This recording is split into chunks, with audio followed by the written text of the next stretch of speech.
নৃত্যের ছন্দে কখনো শরীর কখনো আত্মা কখনো বা ইতিহাস উঠে নড়ে এই নৃত্যের জন্ম নেয় অলিখিত এক কবিতা।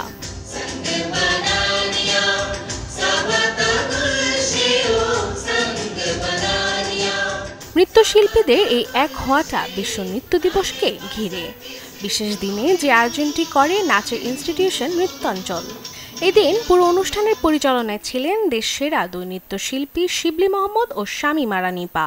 বিভিন্ন বর্ণের ফুল, বিভিন্ন গন্ধের ফুল, কিন্তু সেই ফুলগুলো দিয়ে যখন একটি মালা গাঁথি, সেই মালাটি যখন ভালো লাগে সবার, সেটাই আমাদের সার্থকতা। আমরা সেটাই চাই যে সমস্ত জগতের নৃত্যশিল্পী, সমস্ত পৃথিবীর নৃত্যশিল্পী সবাই একত্রিত হয়ে আমরা একটি মালা গাঁথি। নৃত্যের প্রতি ভালোবাসা, এত দর্শক, এত স্টুডেন্ট, এত মানুষের সমাগম, এটা আমার মনে হয় যে আমাদের জন্য খুব ইতিবাচক। আমরা আগামীতে আশা করতে পারি যে নৃত্যের একটা ভালো রকমের রেভুলেশন হবে দেশে এবং ইনশাআল্লাহ আমরা বহু দূর এগিয়ে যেতে পারবো, আমার বিশ্বাস এটাই। এদিন শুরুটা হয় নৃত্যাঞ্চলের প্রাণ পুরুষ মোহাম্মদ জাহাঙ্গীরের স্মরণে।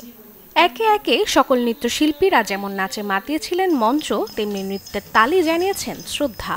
আজকের দিনটা আমাদের খুবই ভালো কেটেছে, মানে নৃত্য দিবস যে এত ভালো কাটবে আমরা কখনো কল্পনাই করতে পারিনি।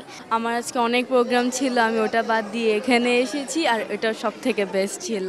এতগুলো দেশের কালচারকে এখানে উপস্থাপন করা হয়েছে এবং নৃত্যাঞ্চলের প্রতিটা বাচ্চা যারা এখানে নাচ শিখে তারা তাদের পারফরমেন্সটা এখানে দেখাতে পেরেছে। সো খুবই সুন্দর একটা অভিজ্ঞতা। আয়োজনে নৃত্যাঞ্চলের শিল্পীরা ফুটিয়ে তোলেন বাংলাদেশ, ভারত, পাকিস্তান, মালয়েশিয়া সহ মোট 8টি দেশের নাচ।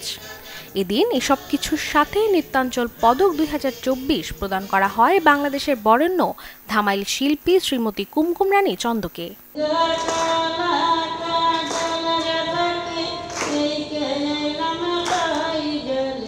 রাশিকা হোসেন, চ্যানেল 24, ঢাকা।